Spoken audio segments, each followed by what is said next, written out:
So for this assignment, we're going to look at, or this video, we're going to look at lesson 1.2 strings. And I know we covered strings in lesson 1.1 with the variables, but this time we're going to look at strings in a little more depth. So when I click on that file, it will open up this doc and it will talk about strings.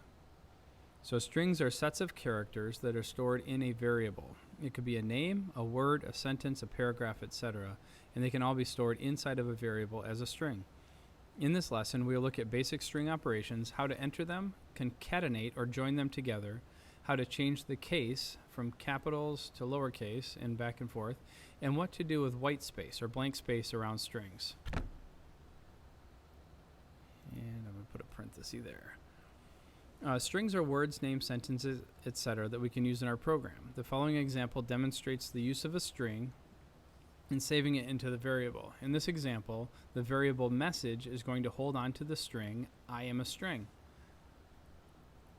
And you can see this is here, and I do suggest that you follow along with idle, and you can hit pause on this video and go over to idle, which is right here, and follow along with that. So you can see that I still have my Python 1.1 variables opened, and if I need to make a new file, I can click the X here to close the existing file.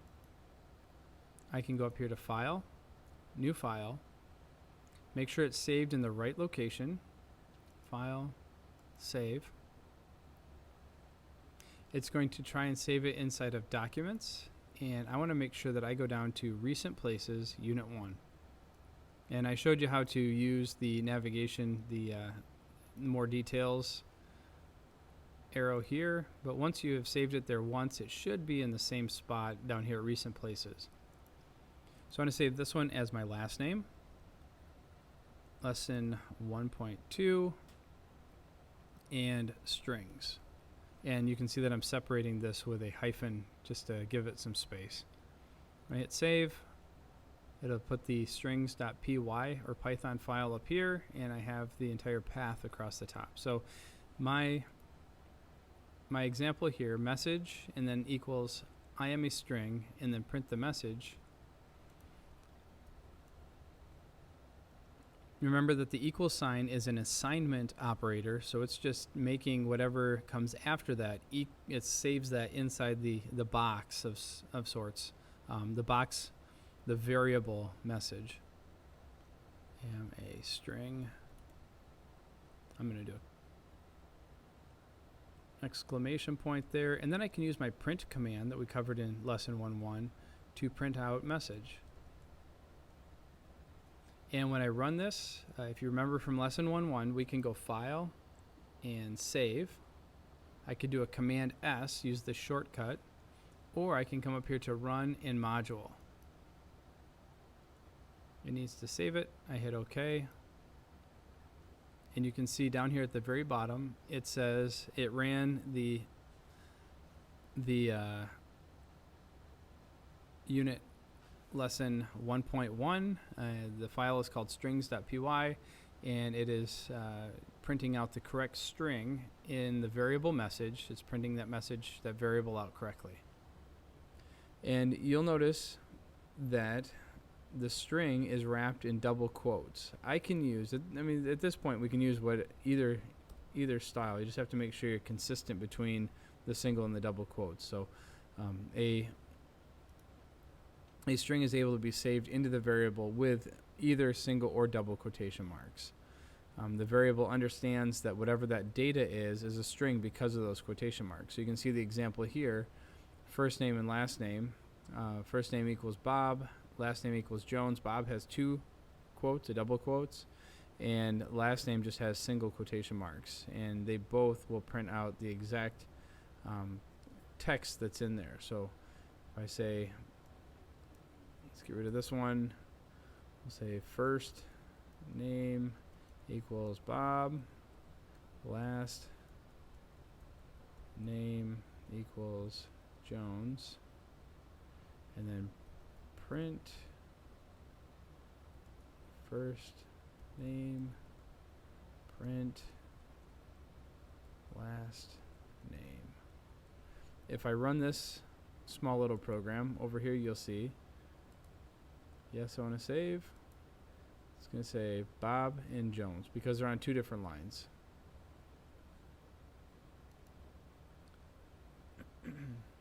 So one suggestion is that it's always a good idea to use lowercase when you're entering your data into a string.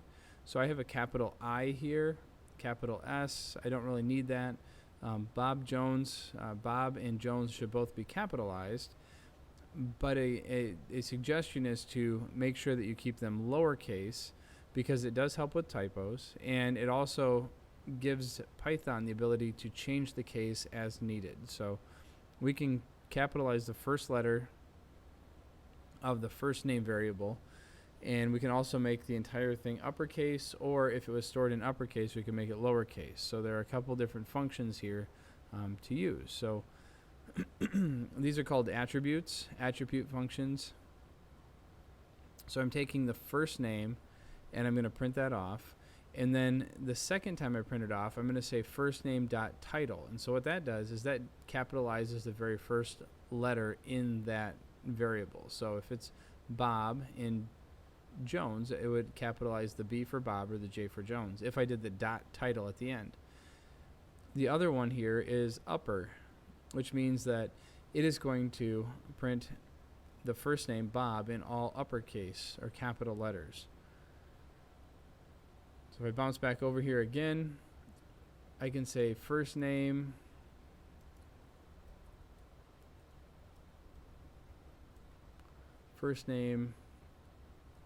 dot title, and you do need to have the parentheses in title because it's a function. There are things that could be passed into the function or sent into that function to be used in the running of it, but at this point all we're doing is we're taking this first name and we're just adding the title function to it, which is going to capitalize. One of the automatic features of this is to capitalize the first letter. So you'll notice that this one has a parenthesis there, and then the end parenthesis is the one that closes out this first one, and then because title has parentheses, I have to have an open and a closed parenthesis there as well. Print first name dot upper, and another one to make sure I close it out. And you see how the highlighting goes. It shows you that it's closing out that last one. If I forget to do, this one's going to close that little parenthesis. I do the other one, and it closes out the entire thing. So if I save this and then run it, you're going to see over here it has Bob, and then it has Bob with the capital letter, the title, and then Bob uppercase is going to have all capital letters. And the other example on my lesson is new name equals Jerry, all capital letters. But I forgot to do something, didn't I? It's quotation marks and quotation marks. Print new name dot lower. And if I save that one and run it, you'll see that Jerry is going to be written in all lowercase. So if something, or if some user enters data in all capital letters, you can take it back to a lowercase. We can also save. This is not on this part of the lesson, but if I wanted to, I could say new name 2, different variable, equals new name dot lower.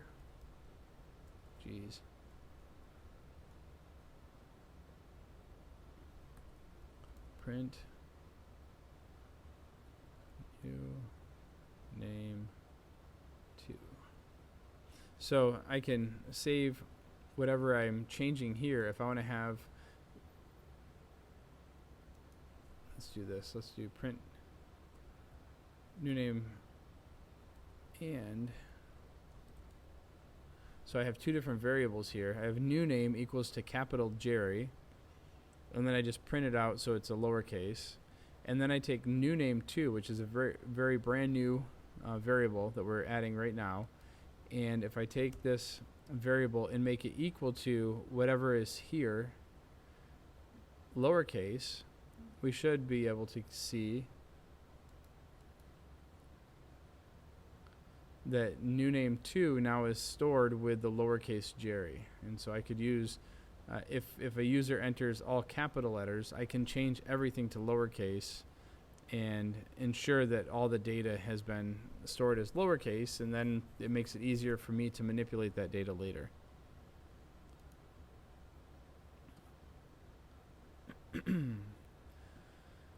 So here is the syntax for that. It explains that a variable followed by a dot or a period, and then the name of an action followed by a set of parentheses. And that's what we just did with the title, parentheses, upper parentheses, lower parentheses.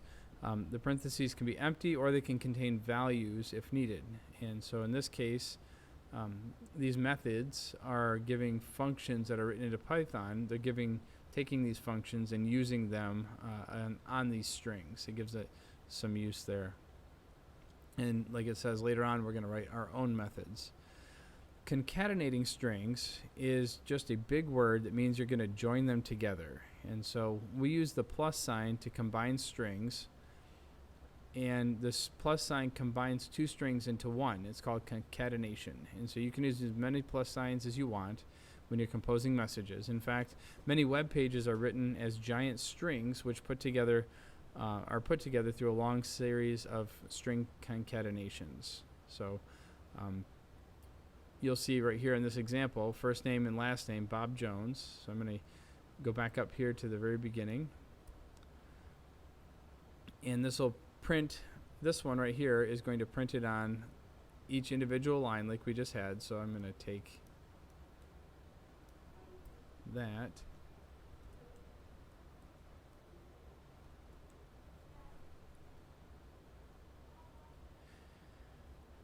And then to concatenate them, what we need to do, or join them together, what we need to do is put them both in one print function. So you can see right here it says print first name and then a plus sign and then two quotation marks, another plus sign, and last name. The two plus signs and the single quotes give it that extra space, because this is a string that is a space. There's one space in there. And so this string right here is part of adding that space in between the two parts of the name. So if I just did it together like this, they would be put right together, and I can demonstrate that very quickly.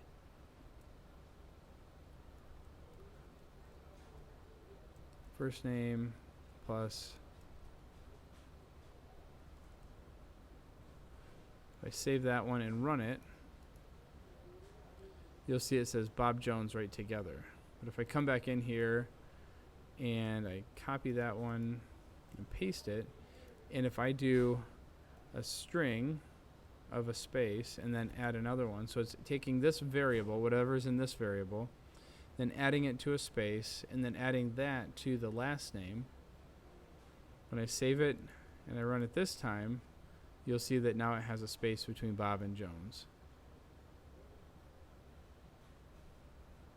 So in effect, what this does is it takes the two variables and just puts a space in between it. So this is how we can create sentences, we can create paragraphs, we can create a first name, last name. We could even come in here and say full name, which is the next process right here. So I'm taking a new variable called full name and making it equal to first name and concatenating a space with the first name and the last name. And so that's a new variable called full name. I just made it on the fly. And what I'm doing here is taking the first name, which is Bob, adding it to a space, and then adding that to the last name. So I'm putting these two together with a space in the middle, and this is now the full name. So if I say print full name, save it, and I run, you'll see that now it says Bob Jones, exactly the same, as this one, except for this time I have this information saved into the variable full name. And the next stuff we're going to look at, next part of this, is looking at the white space. And so we can look at white space. That is the area. So when we press enter or return on our computers, it makes a new line.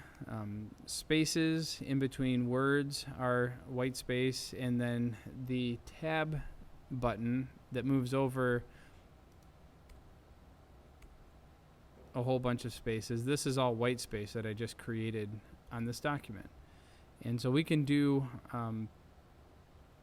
a tab character wherever we want, and they can be used just to give some extra space in a variable or a print string or anything like that. So if I was up here on Bob, I could come into where it says Jones, and I could do a slash, which is the backslash T, and when I hit save and I run this one, you'll see that this time Jones, whoop, end of line. Oh, duh, you can't put it into the variable. Let's do it down here. Well, let's just get rid of all this stuff. Print hello world, and there's that one. I can print hello slash T. It's above the return key, just below delete is the slash for this one.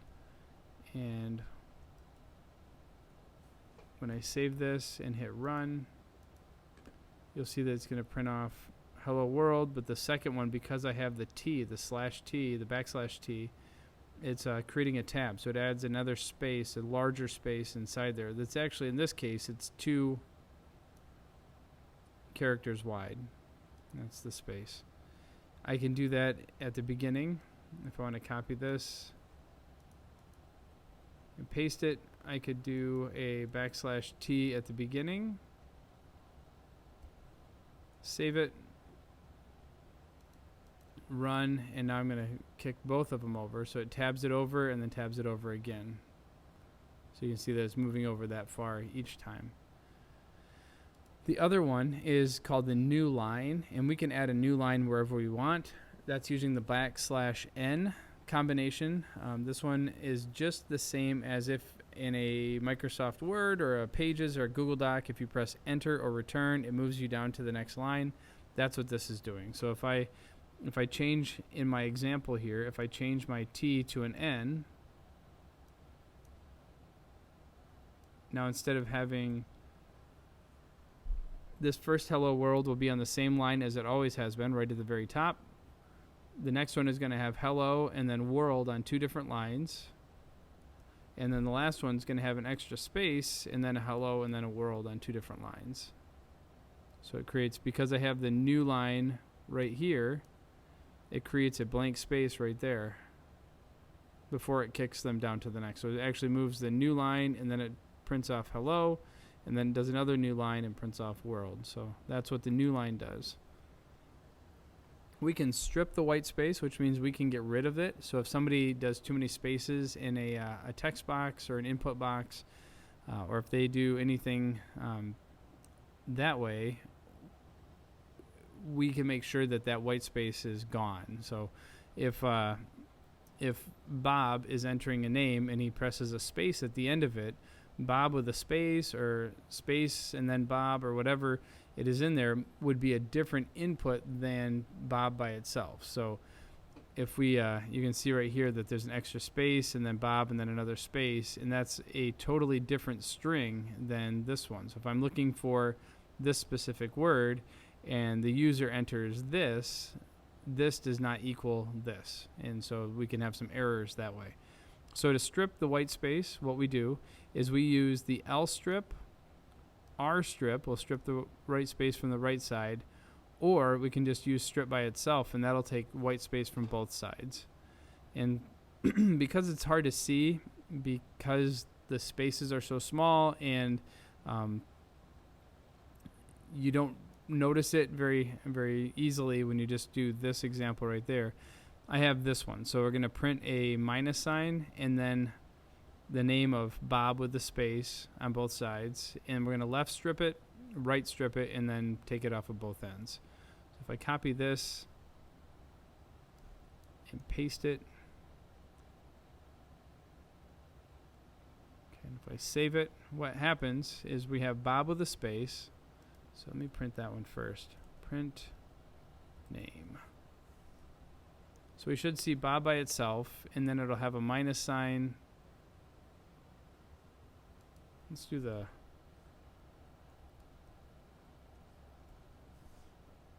quote, and then we're going to do plus.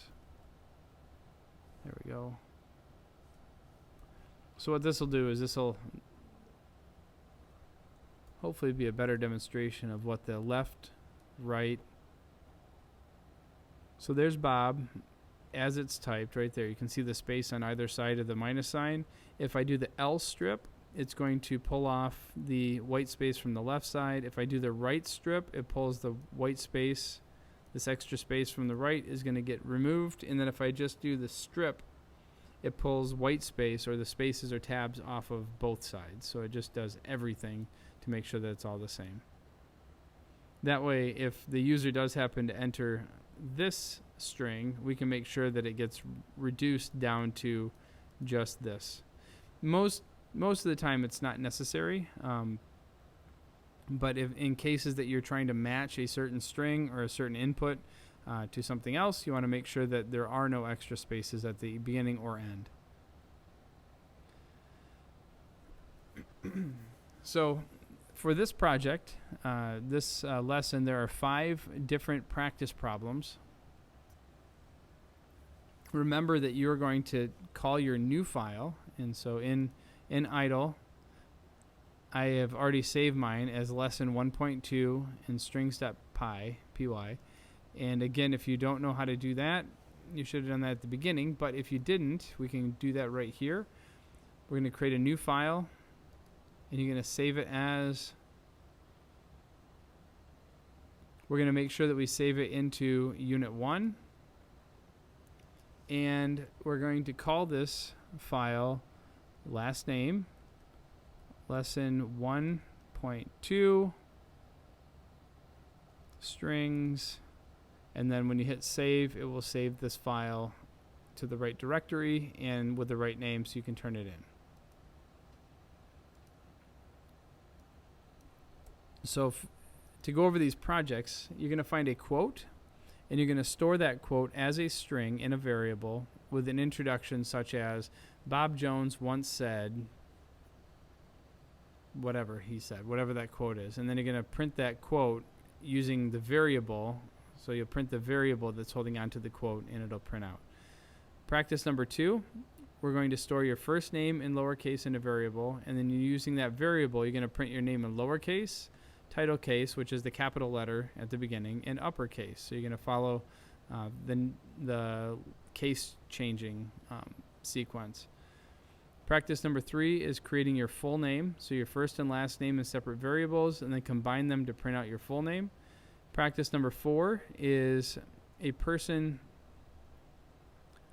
that you look up to. You're going to store their first name and last name in separate variables, and then use a concatenation to make a sentence about this person and store that sentence in a variable, and then print the sentence. So you'll have 3 variables, a first name, a last name, and then a sentence string, and then you're going to print out the sentence. And then the last one, you're going to save your name in a variable, include 2 different kinds of white space on each side of your name. So a space and a tab and a space, a new line and a tab, whatever you want to do. And then print the name as it is stored. And then you're going to also print your name with a white space strip from the left side, from the right side, and from both sides. And you're using this example right here for that. So if you have any questions as you go through this process or this lesson, please let me know.